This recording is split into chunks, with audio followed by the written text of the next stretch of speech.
আমি যাই রান্না করি না কেন সে রান্নাটা এত বেশি মজা হয়। জি, জি, লিখুন আপু।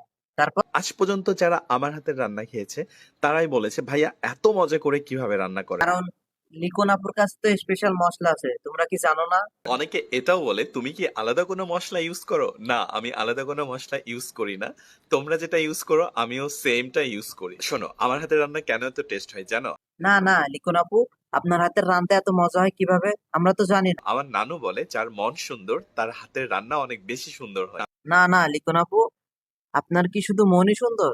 না সাথে সাথে আপনার থুকু থুকু আপনার তো আবার ওইটা নেই। নানুর কথাটা একদম ঠিক। আমার মনও সুন্দর, আমার রান্নাও সুন্দর, আর আমি দেখতেও অনেক সুন্দর। বাংলাদেশের হিজড়ে লিখুনও এখন নিজেকে পরিষ্কার দাবি করে। ও আর যাবো আমরা, বুঝছো নি?